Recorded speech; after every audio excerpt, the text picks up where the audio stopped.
Шорохов, Дмитрий Драчев, Олег Пастухов и Артемий Мухачев. Номинация «Вокал» с песней «Мальчишкины мечты». Мы участвуем уже 3-й год в этом замечательном конкурсе, и в этом году мы показали 3 номера.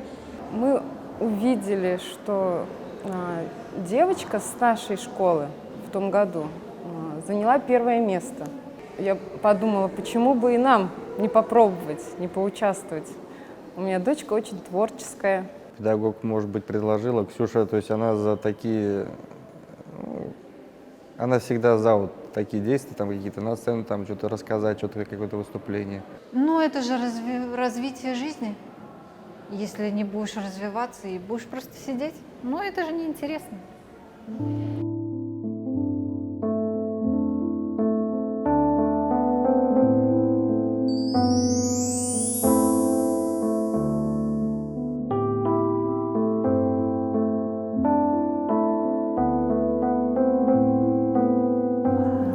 Давай-ка порепетируем вот это. Сынок, посмотри, это полярная звезда.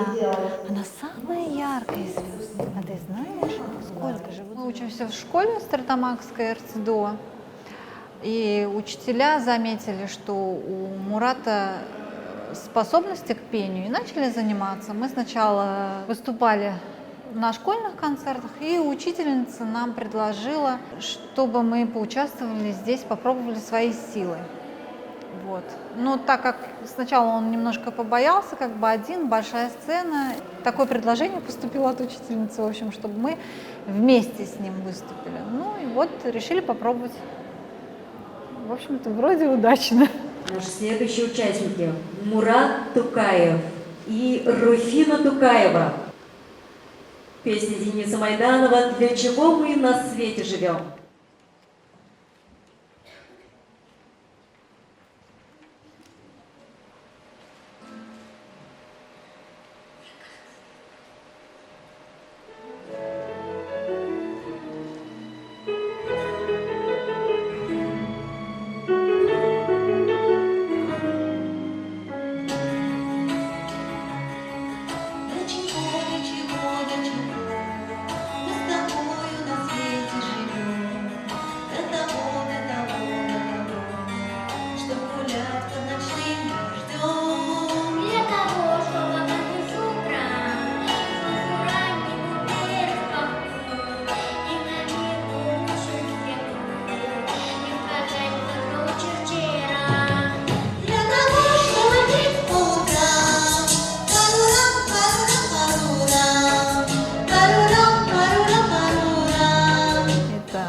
Вообще очень здорово, что есть таланты какие-то, то, что можно развивать.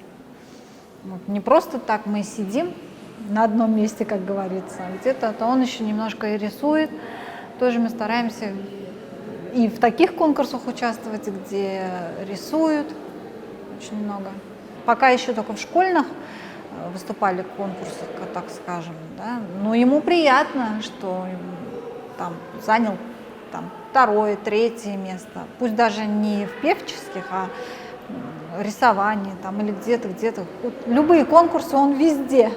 Это раскрывает человека, то есть оно перестает думать, что вот это вот какое-то там, как раньше говорили, там проказа какая-то, вот они там боялись на улицу выходить, еще что-то, то есть элементарно даже вот был случай, что мы ходили в парке, у нас был городской парк, у нас там было какое-то мероприятие, и вот мы, все люди оглядывались, еще что-то там, столько инвалидов, то есть все вот как-то вот так вот они. Нам всем все равно было, просто прям все равно. Ну, то есть мы одна дружная, большая, вот, как сказать, семья. Мы даже внимания не обращали на это. То есть как бы вот это вот для этого, наверное, надо. Больше для воспитания какого-то в себе характера, что не обращать на таких внимания, которые именно вот плохо думают.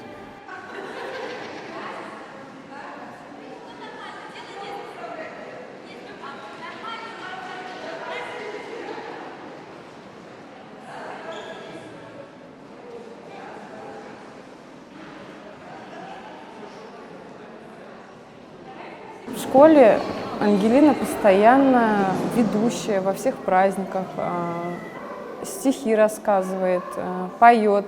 Мы подумали, почему бы в таком большом конкурсе не попробовать свои силы. Нужно пробовать, они могут, они все сильные дети. Они, считаю, даже сильнее, чем простые дети. Ну, конечно, их называют особыми. Я не знаю, почему их так называют. А на самом деле они обыкновенные, такие же детки. Такие же детки.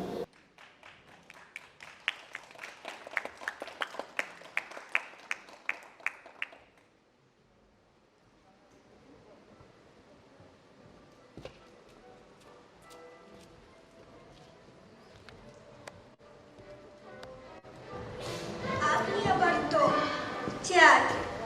Когда мне было 8 лет, я пошла смотреть балет. Мы пошли с подругой Любой. Мы в театре сняли шубы, сняли теплые платки. Но в театре в раздевалке дали в руки номерки. Наконец-то я в балете! Я забыла все на свете. Даже 3 помножить на 3 я сейчас бы не смогла. Наконец-то я в театре! Как я этого ждала! Здесь их мне играют трубы, даже гости на балу. А мы с моей подругой Любой еще номер на полу. Укатился он куда-то. Я со своими ряд ползу. Удивляются ребята, кто там ползает внизу. По сцене бабочка порхала. Я не видала ничего. Я номерок внизу искала. И, наконец, нашла его. А тут как раз зажегся свет. И все ушли из зала. Мне очень нравится балет. Ребята мне сказали. Ангелина Ибрагимова. Самое главное — понять душу ребенка, я так думаю, да? Понять, о чем они мыслят, о чем они думают. Они раскрываются, как обычные дети. Если они по физиологии там чего-то не могут достичь, а своими мыслями, силой своей духа они смогут достичь очень многих целей. Нам здесь нравится, здесь такая домашняя атмосфера, как будто к себе домой встречаешь, Гульшат Ахатовну, как будто вот родного человека давно не видел, столько радости.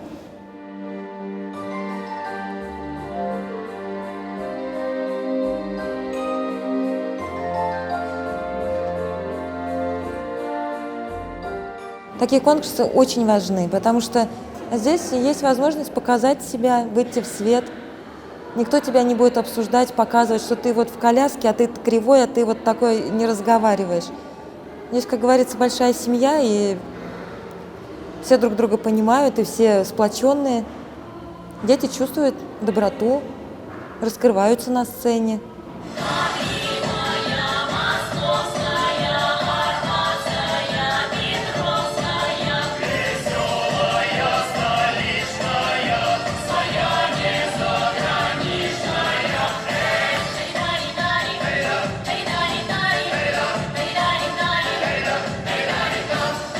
По-разному зовутся дети. Нас очень много на планете. Есть бани, танцы, йога. Детей повсюду миллионы. По-разному зовутся дети. Для нас все лучшее на свете.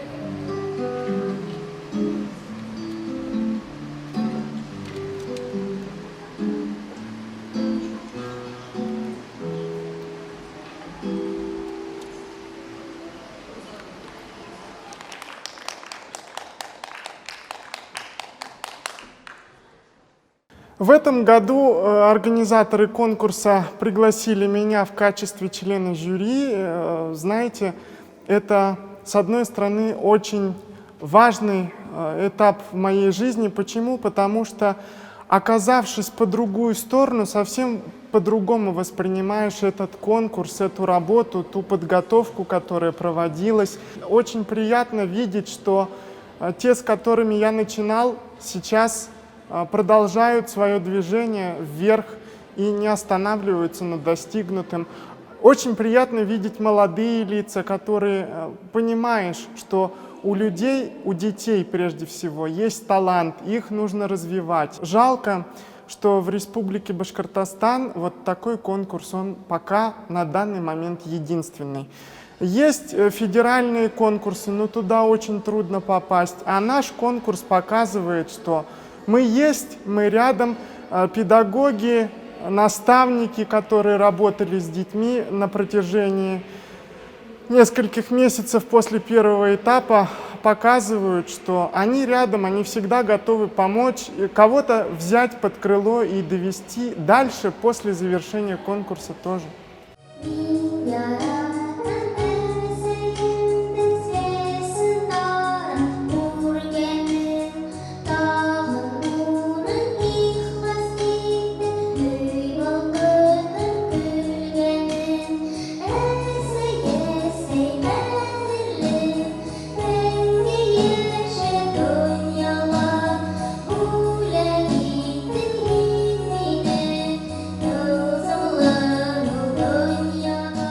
Очень радует, что дети готовятся, дети выступают. У кого-то это получается очень даже неплохо, кому-то нужно подготовиться. Это все зависит прежде всего от педагогов и, ну, конечно же, от родителей.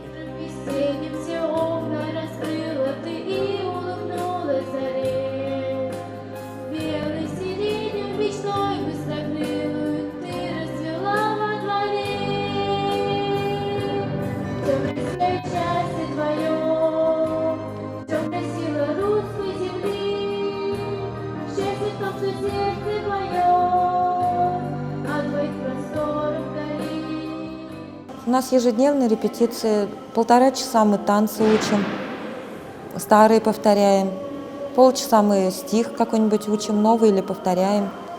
По ночам я сижу, им костюмы шью, стараюсь костюмы шить вот из мусорных мешков такие вот, из ложек пластиковых, из стаканчиков.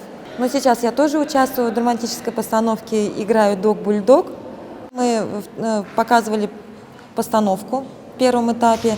Там была затронута тема привязанности детей к телефону, что телефоны все-таки не заменят друзей настоящих.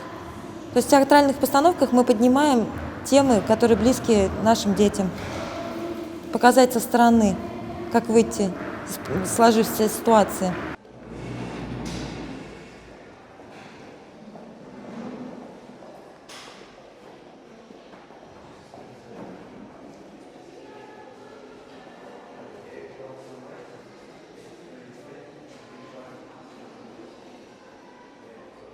Дети как дети, для меня как обычные дети.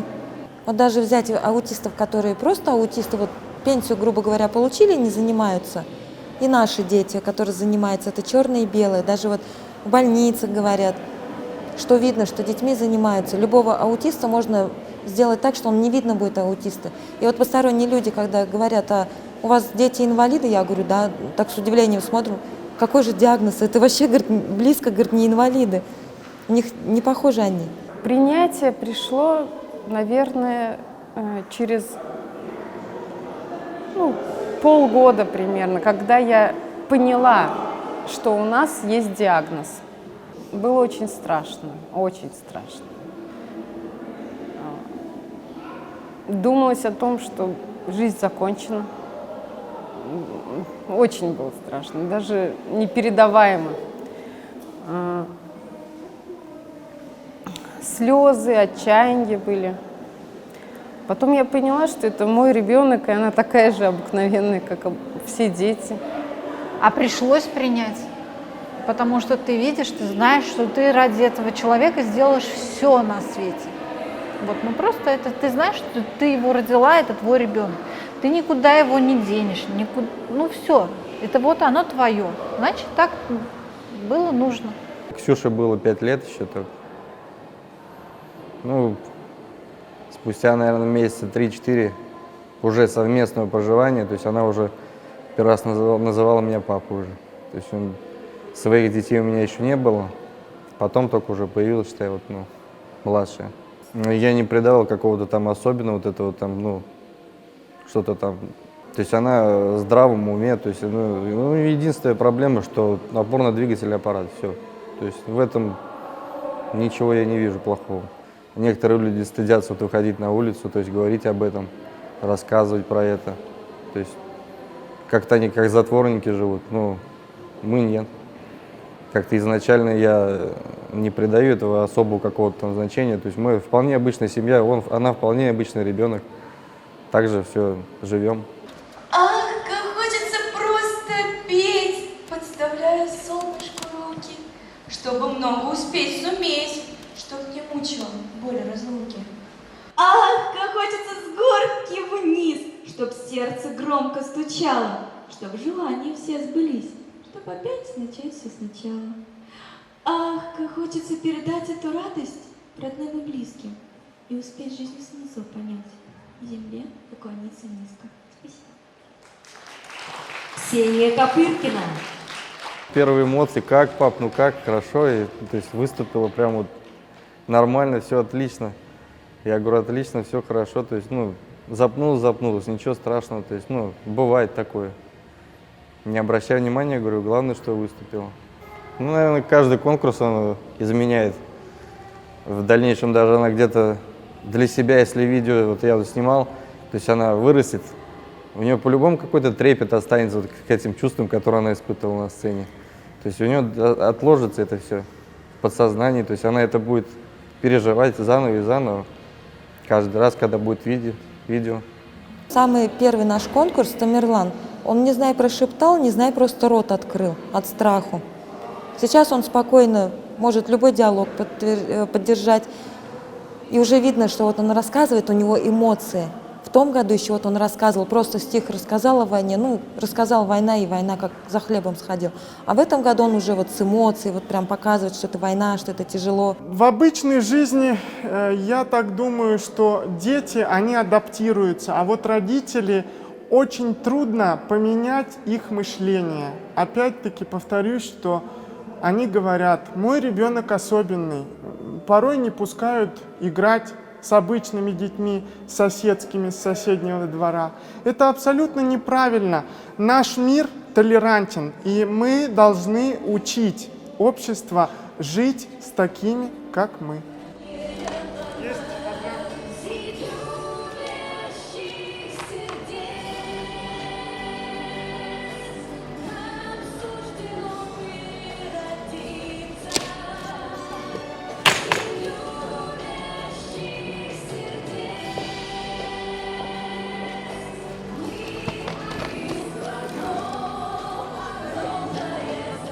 Естественно, мы не везде можем выехать, мы не везде можем пойти.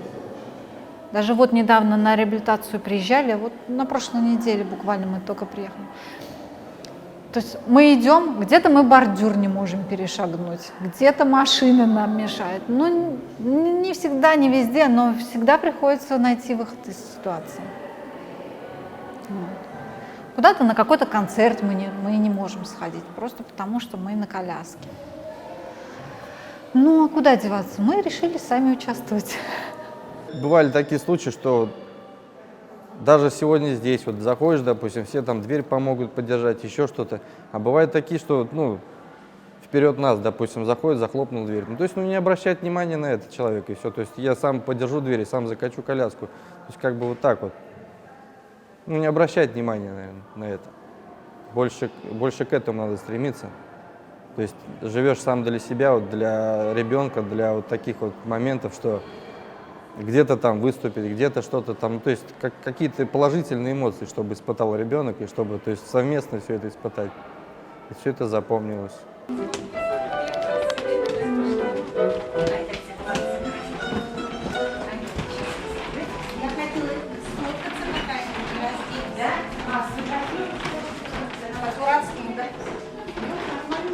Нормально, молодцы! Ай, дайте сюда. Все молодцы! Вообще хорошо. Умнички, ай, дайте. Да.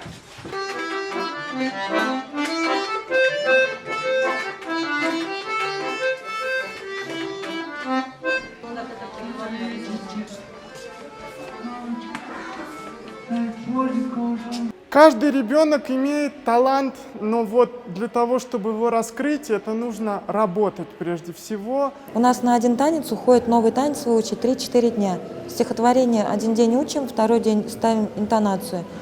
У нас каждый это начинается. У меня не получается, я не умею. А потом сами смеются, ну как такой легкий стих, как это я не мог? Такие легкие движения, как мы не могли выучить? Ну, я считаю, что она у меня сама по себе очень сильная, потому что с таким диагнозом нельзя быть слабым человеком. Она родилась сразу с крыльями и полетела. Ну, я просто помогаю, я ее везде развиваю, пытаюсь ее подтолкнуть к тому, к чему у нее душа лежит. Не, я не считаю это вот, что это вот я там вложила, там столько-столько. Я считаю, что ну вот, это мой ребенок, я должна отдать ему все, что у меня есть. И тогда он мне отдаст то, что накопит. Я стараюсь с ними подружиться. Не так сказать, что вот ты там делай, ты там этот, а он будет на меня там смотреть такими злыми глазами. Я стараюсь, чтобы я была их другом. Вот. Ну, а там дальше посмотрим.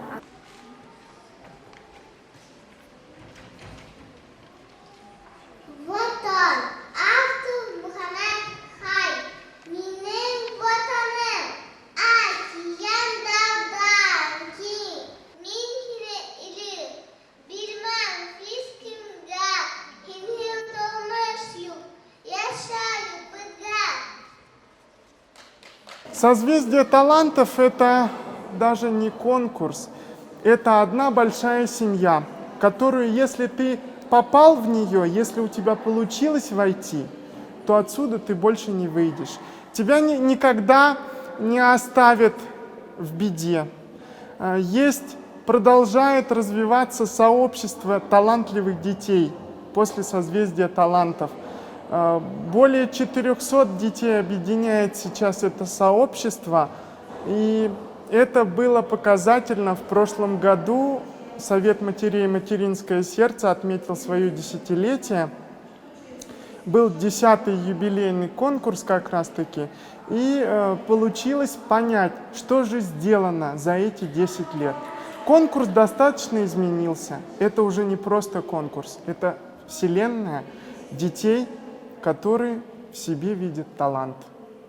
А задача родителей — никогда не говорить ребенку о том, что он что-то не может. Мы можем все, но по-своему. Любящих сердец.